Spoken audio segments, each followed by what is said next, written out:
Hello dear viewers, and welcome back to our channel where we peel back the velvet curtains of palace life and bring you right into the very heart of the House of Windsor. Today's story might look at first like a simple staff change, but it cuts much deeper. It's about loyalty, loss, resilience, and how one woman's quiet departure could leave a gaping hole right where the Princess of Wales most needs support.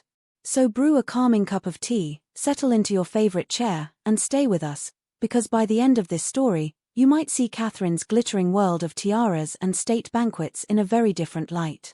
On Tuesday night, all eyes were on Princess Catherine. For the first time in nearly 2 years, she stepped into the regal spotlight of a state banquet, her luminous smile framed by the unmistakable sparkle of a royal tiara. The cameras caught every angle, and the headlines gushed. It was, outwardly, a crowning moment, literally and figuratively, in her slow, careful return to public life after months battling cancer. The tiara itself, steeped in history, shimmered under the chandeliers of Buckingham Palace. But beneath the diamonds, behind that serene composure, there was a woman still quietly learning how to breathe again, how to pace herself, how to trust that the ground wouldn't slip out from under her. And on this very night of triumph, an emotional landmine was quietly placed at her feet. Because just as Catherine was being toasted by foreign dignitaries and celebrated by her family, news broke behind palace doors that would later trickle into the public sphere. Her right-hand woman, her silent shield, was leaving. According to People magazine, Natasha Archer, or Tash as she's affectionately known inside palace circles, is stepping away from her role after 15 long years of unwavering service. The statement, of course, was polished. All amicable. The Prince and Princess of Wales wishing her every success. But those who truly understand the intimate machinery of Catherine's life saw it for what it was, a seismic change.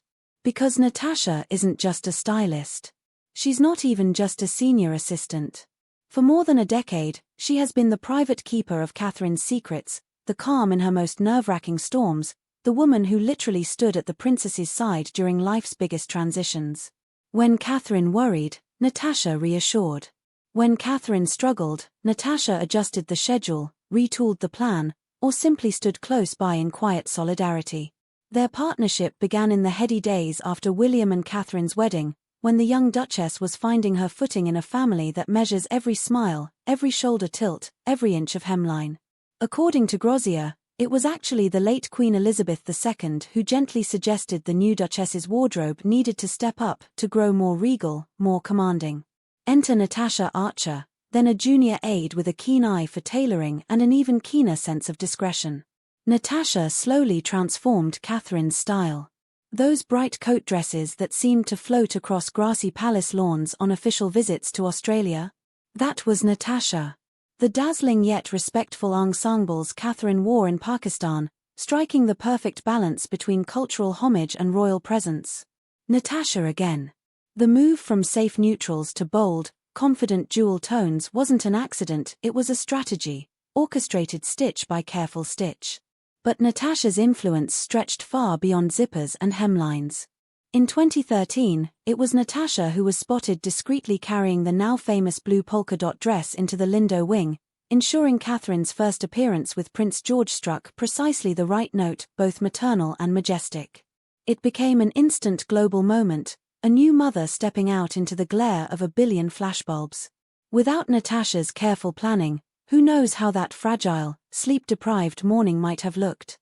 Fast forward to this year. After Catherine's major abdominal surgery, the hush-hush procedure that kept her hidden from the public for months and sparked worldwide concern, it wasn't William who drove to collect her from the London clinic. It was Natasha. The message was subtle but unmistakable. Here was the person Catherine trusted to see her at her most vulnerable, to sit beside her in the car ride home, to usher her gently back into private family life before the next wave of scrutiny hit. And the royal gratitude was formalized last June. In a move first revealed by the Daily Mail, Natasha was promoted to Senior Private Executive Assistant, a title that might sound corporate, but within royal circles signals absolute trust. It placed her firmly at the helm of Catherine's day-to-day world, coordinating everything from the princess's speech prep to personal health protocols. In many ways, she became Catherine's quiet strategist, the linchpin holding countless spinning plates aloft. So for this woman, this anchor, to now step away, precisely when Catherine is gingerly piecing together her new life post-cancer, is a loss that ripples far beyond palace human resources. Why is she leaving?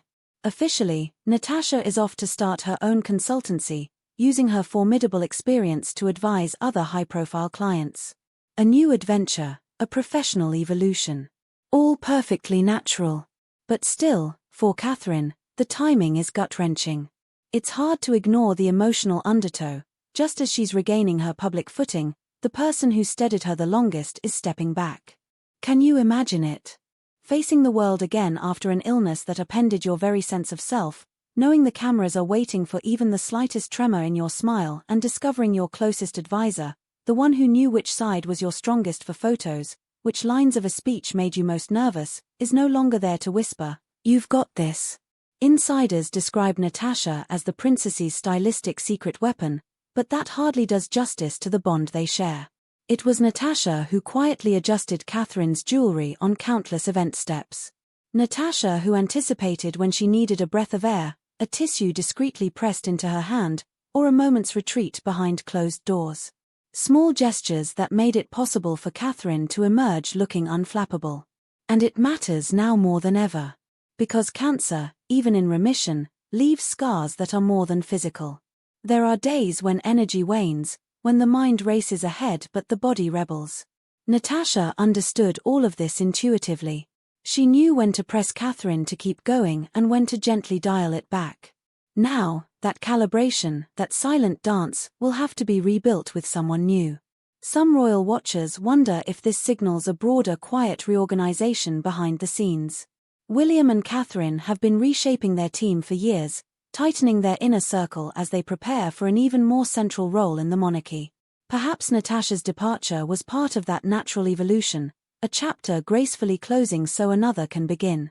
But the human heart doesn't always follow a PR schedule. Catherine is stepping into her future more visible, more scrutinized, and arguably more powerful than ever.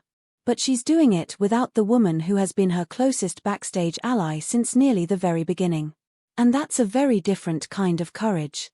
As the sun sets over Windsor and the palace settles into its hushed nightly rhythms, one can imagine Catherine pausing by a window, thinking of how many journeys, literal and emotional, Natasha walked with her. Of whispered encouragements in gilded hallways, of small laughter behind closed doors when the world outside felt impossibly heavy. Those moments don't make it into official statements. But they're the very substance of trust, and their absence is felt most keenly when you face the world alone. So here we are. A glittering tiara, a triumphant banquet, and yet a quiet goodbye echoing just beyond the camera flashes. It's a reminder that even in palaces, life shifts underfoot. People leave, and new roles must be found. And sometimes the most loyal service isn't the one announced in royal gazettes, but the hand that steadies you when you're about to stumble. What do you think? Was Natasha's departure simply the natural next step in a long, successful career, or does it leave Catherine uncomfortably exposed at a moment she needs unwavering stability? Should the princess tighten her circle even more, or is this the time to build new, resilient bonds with fresh advisors? Let us know your thoughts in the comments. We genuinely love hearing your insights, they often catch angles even royal experts miss. And if you found this story illuminating, don't forget to give it a like. It truly helps our channel grow. Subscribe for more deep dives into the human stories behind the monarchy, and hit that bell so you're always first to know when the next chapter unfolds. Because with the House of Windsor, there's always another chapter, and often, the juiciest tales are the ones playing out just out of sight.